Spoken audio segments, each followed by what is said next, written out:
Good morning students, कैसे हैं आप लोग। Welcome back my YouTube channel in study classes. कैसे हैं आप लोग? आई होप बहुत अच्छे होंगे। आज का इस वीडियो हमारा जो लेक्चर है धीरे धीरे टॉपिक वाइज बढ़ते जा रहा है, आगे चल रही है। ठीक है बच्चों, अभी तक हमने जो जो सीखा, image formation, concave, convex, spherical mirror, इस सारे चीज़ को हमने कर लिया है कवर अप। तो अब बारी आती है और आगे जाने की। इससे पहले वाले लेक्चर में मैंने क्या बताया था? Sign convention. साइन कन्वेंशन आपको क्लियर होना चाहिए बिल्कुल, और नहीं क्लियर हो तो प्लीज़ कमेंट सेक्शन में करें, फिर से बताएंगे, फिर न्यू वीडियो लाएंगे। बच्चों आज जो लाए हैं वो रिलेशन पर डिपेंड है।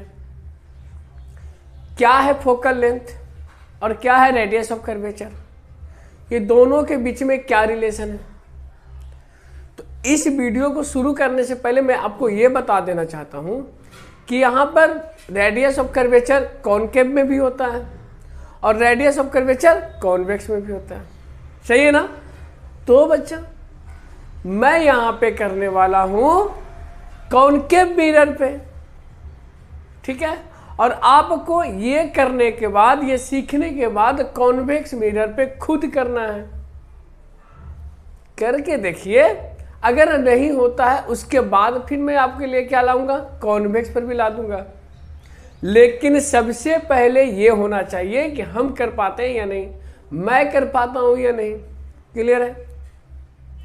तो दिस इज रत्नेश कुमार, और आइए स्टार्ट करते हैं हम अपने न्यू टॉपिक के साथ, जिसका नाम है relation between radius of curvature and focal length. Clear है? तो बाबू इस बात को शुरू करने से पहले इसमें जानेंगे कि रेडियस ऑफ कर्वेचर क्या होता है। हमने पहले ही बताया है। फोकल लेंथ क्या होता है वो भी बता दिया है, नो डाउट। फिर क्या है? फिर हमें करना है प्रूफ, एक रिलेशन क्रिएट करना है। वो रिलेशन क्या है जो देखो, अब बस फिगर देखो। फिगर कहता है कि एक कॉनकेव मिरर है, यहां तक सबको पता है। तो देखो, द फोकल लेंथ को हम स्मॉल एफ से डिनोट करते हैं। जो कह रहा है कि फोकल लेंथ होता है उस मिरर का half of the radius of curvature होता है। That means F equal to R upon 2 होता है। क्लियर है? हमें यही करना है क्या? प्रूफ। और इस प्रूफ को करने के लिए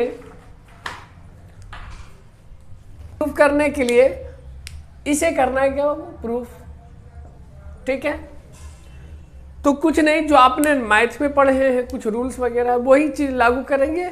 रिफ्लेक्शन ऑफ लाइट का कुछ नियम है, उसे हमने लागू कर देंगे। सिंपल सी बात है। क्लियर है? तो आइए हम स्टार्ट करते हैं।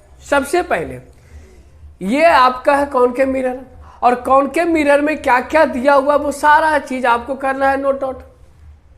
देखो दिया क्या है कि M dash is a concave mirror. Look at this, M and M dash is a concave mirror, no doubt. P is pole and C is the center of curvature. P आपका क्या है? Pole of the concave mirror. C क्या है? Centre of curvature. No doubt, no doubt. Sir इस pole और focus के बीच के distance को हम बोलते हैं फोकल लेंथ। मैंने पहले ही बताया है। ये C और P यानी distance between the pole and centre of curvature is called radius of curvature. No doubt. Clear है? फिर क्या था? An incident ray A B is parallel to principal axis. ये प्रिंसिपल एक्सिस के ए बी पैरेलल एक क्या है? Incident ray है ना? जो मैं बातें बोल रहा हूं मैं पहले ही बता चुका हूं, बस उसको ध्यान देना। और आपको पता है कि जब प्रिंसिपल एक्सिस के पैरेलल कोई ट्रैवल करती है लाइट, तो आफ्टर द रिफ्लेक्शन वो क्या होती है? फोकस से मिलती है। फोकस से मिलती है ना, बात खत्म। इतना तो हमें भी सब पता था। और incident ray, this is called incident ray. Incident ray, और ये कौन सा रे है? Reflected ray.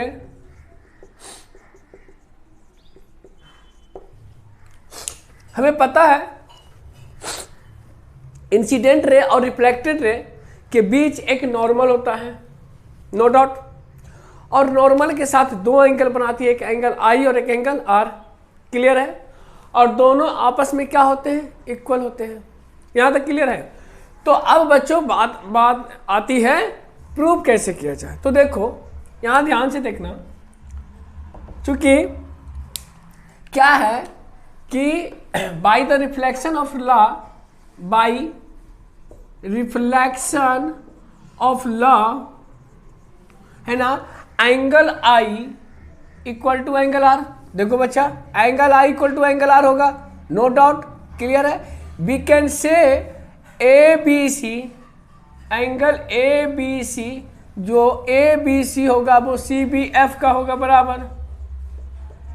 देखो तो हम आई को ए बी सी कह सकते हैं और सी बी एफ कह सकते हैं एंगल आर को, नो डाउट, क्लियर यहां तक। इसको मान लेते हैं हम बाबू इक्वेशन फर्स्ट, यहां तक क्लियर है। क्या मैं ए बी सी को सी बी एफ कह सकता हूं bye the reflection of law, clear है। दूसरी बात आती है, हमें यह पता है कि जब दो लाइन एक दूसरे के पैरेलल होती है और कोई तीसरी लाइन उसको इंटरसेक्ट करती है तो ट्रांसवर्स लाइन होता है, और ट्रांसवर्स लाइन में उस केस में अल्टरनेट इंटीरियर एंगल्स इक्वल होते हैं, सही है ना। देन मैं क्या कह सकता हूं कि A B is parallel to C B और बी सी आपका क्या हो गया, एक ट्रांसवर्स लाइन। तो दिस एंगल आई और इक्वल टू एंगल सी हो सकता है, क्यों हो सकता है, अल्टरनेट एंगल से, क्लियर है। दैट मीन्स कह सकता हूं मैं now angle A B C is equal to angle B C F, B C F. Second equation कैसे, यहां पर लिखो अल्टरनेट एंगल्स, नो डाउट।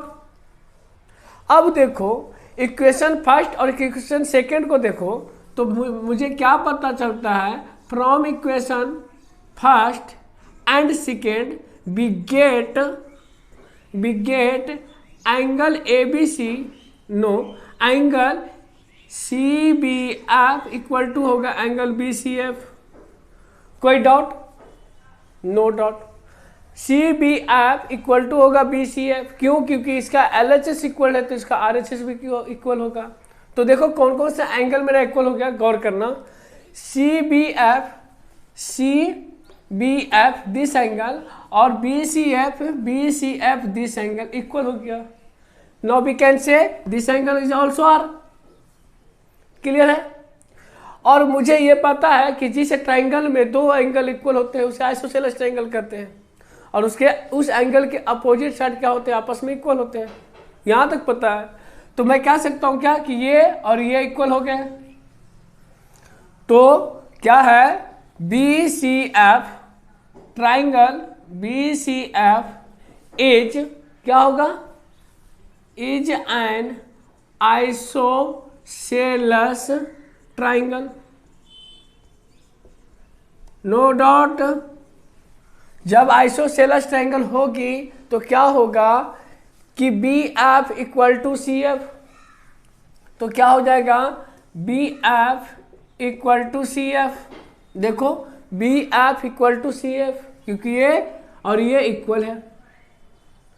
ये आपका इक्वेशन हम मान लेते हैं कितना बच्चा, थर्ड। यहां तक समझ में आई कि मैंने बस बारीकी से जो टॉपिक्स था, मतलब जो पॉइंट्स थे मैंने वो करता गया, आपको भी वही करना। अब गौर करो, चूंकि हमको रिलेशन चाहिए सी एफ और पी एफ से, अगर मुझे ये तो पता ही है कि रेडियस होता है, सब कुछ पता है। अब एक बात है जो कि पॉइंट उसको ध्यान देना है, आपको ये सोचना है कि ये जो ए बी जो पैरेलल है ना, वो ये सेंटर प्रिंसिपल एक्सिस से ज्यादा दूर नहीं है, बिल्कुल भी नहीं। आपको इस पॉइंट को थोड़ा सा के लिए सोचो कि ये पॉइंट बी जो है वो बिल्कुल पी के नियरेस्ट है, पास है, ऐसा आपको करना पड़ेगा। यहां पर थोड़ा सा कर्व है ना, कॉनकेव के मेरा कर्व है ना, तो इसका यहां से लेके यहां तक का जो डिस्टेंस है लगभग इसके इक्वल है। नियरेस्ट में बोल रहा हूं, पूरा तो नहीं लेकिन नियरेस्ट। तो ये मुझे मानना पड़ता है कि जो पॉइंट बी है वो बिल्कुल पी के पास से क्रॉस किया है, बिल्कुल, बिल्कुल पास से, नियरेस्ट है, तो मुझे पता चलेगा, लिखेंगे if point B is passes nearest to the pole, to the pole. आपको पोल के पास से क्या करना होगा, उसको भेजना पड़ेगा। तो क्या पता चलता है कि जो पी एफ है वो बी एफ के बराबर हो गया। ठीक है, ये डिस्टेंस इसका इक्वल हो जाता है, नो डाउट। तो हम कह सकते हैं कि पी एफ इज इक्वल होगा किसका, बी एफ का। यहां तक बात समझ में आई कि कैसे हुआ। मैंने क्या कहा कि बी को पॉइंट पी के पास लाइए और वहां से ट्रैवल कर रहा है, वहां से रिफ्लेक्टेड कर रहा है। तो देखो ये ए बी जो है वो आपको नहीं दिख रहा है कि वो सी पी का इक्वल है, लेकिन पूरा का पूरा नहीं, नियरेस्ट। यहां तक बात समझ में आई। अब देखो हम क्या जानते हैं कि एफ जो होता है वो मिड पॉइंट होता है। क्या मैं ये कह सकता हूं कि जब ये इक्वल है इसका और ये इक्वल है इसका, तो ये दोनों भी आपस में इक्वल होगा ना, सब तो इक्वल हो गया, ये इसका इक्वल और ये इसका इक्वल, तो ये दोनों भी इक्वल हो गया, नो डाउट। यहां तक बात समझ में आ रही है। अब ध्यान देना, ये तीनों चीज लिख देते हैं, चूंकि बी एफ इक्वल हो गया सी एफ का, इक्वल हो गया पी एफ का, तीनों आपस में हो गए इक्वल। तो क्या हम ऐसा कह सकते हैं कि P C equal to C F और प्लस पी एफ, है ना। पी सी इक्वल टू, तो मैं कह सकता हूं कि सी एफ और प्लस क्या होगा, पी एफ होगा। तो जब ये इतना एफ है तो ये भी क्या हो जाएगा, मेरा एफ हो जाएगा। ये फोकल लेंथ है तो ये भी फोकल लेंथ मान लिए, क्योंकि दोनों आपस में क्या इक्वल है। तो देखो पी सी इक्वल टू क्या होगा, सी एफ का वैल्यू भी एफ और पी एफ का भी वैल्यू एफ, फोकल लेंथ, और पी सी यहां पर दिया हुआ है radius of curvature. Then P C equal to radius of curvature, और एफ प्लस एफ कितना आता है, 2f। क्लियर है ना। अब चलो लास्ट, देन हम कह सकते हैं क्या कि f बराबर r/2, ये हो गई प्रूफ, यही रिलेशन था। अब इस रिलेशन को ही हमको जानना था कॉन्वेक्स मिरर में। मैंने यहां कुछ नहीं किया बच्चों, मैंने वो किया जो मैं पहले ही पढ़ चुका हूं। क्या क्या किया, एक बार मैंने रूल्स लगाया किसका, रिफ्लेक्शन ऑफ लाइट का, जो मैं पीछे पढ़ चुका हूं। पैरेलल प्रॉपर्टीज लगाया है, जो कि मैं क्लास 9 और 8 में ही मैथ पढ़ चुका हूं, है ना। और कुछ नया, कुछ भी नया नहीं। आइसोसेलेस ट्रायंगल का एक प्रॉपर्टीज लगाया जो मुझे पहले से मालूम है, मैंने इसमें कुछ भी नया नहीं किया। आपको जो पहले से आप जो पहले से जानते हैं बस वही उसका मैंने क्या क्या है यूज, और उस यूजेज के अकॉर्डिंग मेरे पास आ गया है F इक्वल टू r/2। यही था रिलेशन बच्चों, इसको में कुछ था ही नहीं। अगर आपको एक बार में नहीं समझ में आए, आप बिलीव करो इस वीडियो को दोबारा जा करके देखो, आपको क्लियर समझ में आएगी सर क्या क्या बोले हैं इसमें, कौन कौन सी बातें हैं जो पॉइंट करने वाली हैं, किस पॉइंट पर फोकस किया गया है। बस ऐसा नहीं कि बहुत बड़ा भास्ट है। ये दही चूड़ा खाते हो ना, उससे भी सिंपल है। दही चूड़ा खाए हो, नहीं खाए हो, मैं खाता हूँ, मेरे बिहार में पूरा दही चूड़ा ही चलता है। क्लियर, समझ में आ रही बात मैं क्या कह रहा हूँ। ये कुछ भी नहीं है। अच्छा चलो, दही चूड़ा तो नहीं खाते होगे, केक तो सब लोग खाते हो बहुत नॉर्मली, उससे भी ये सिंपल है, उसके काटने से ज़्यादा सिंपल ये है। बस बात यहाँ पे आती है कि केक काटने के टाइम जैसे आपका नाइफ उस केक पे जाता है, बिल्कुल ध्यान से एक्साइटेड होकर के काटते हैं, उसी तरह से एक्साइटमेंट के साथ इसे प्रूव कीजिए, बिल्कुल होगा। क्लियर? कोई भी चीज नया नहीं है, बस मैं जो पहले पढ़ चुका उसी को यूज किया।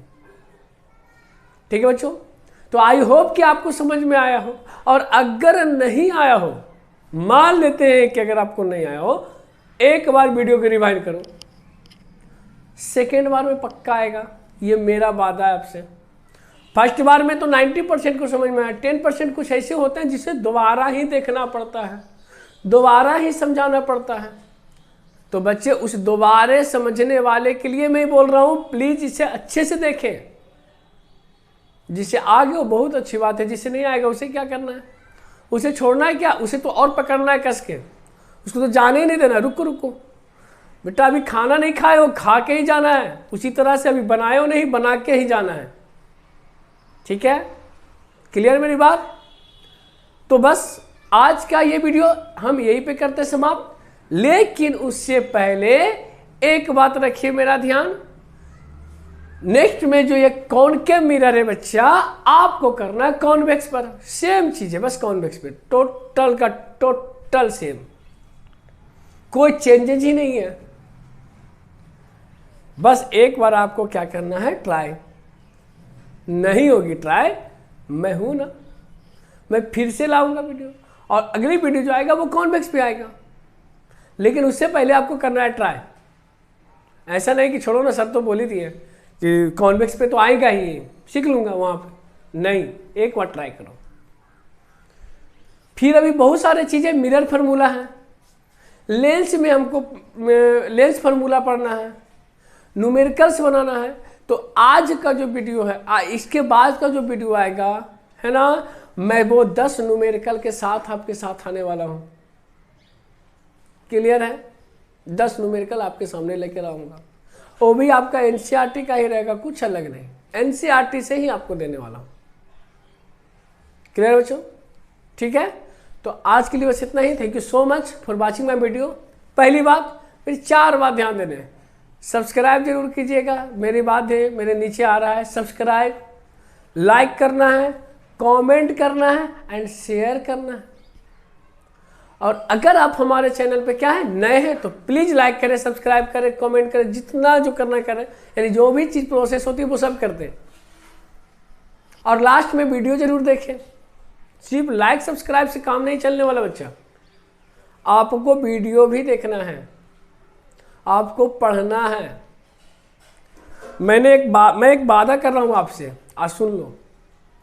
जो भी बच्चे बोर्ड एग्जाम देने वाले हैं 2023 में, मैं बिलीव दिलाता हूं, जितने भी आपके एग्जाम्स होंगे फिजिक्स में, term first, term second, term third, fourth, fifth, sixth, final, वो सारे में एक भी क्वेश्चन नहीं छूटेगा। बस आपको रखना है ध्यान, ताकि आपका काम हो पूरा अच्छे से। ठीक है, आने वाले समय में इसको इम्प्रूव करना है। ठीक है बच्चों, तो बस आज के लिए इतना ही। Thank you so much.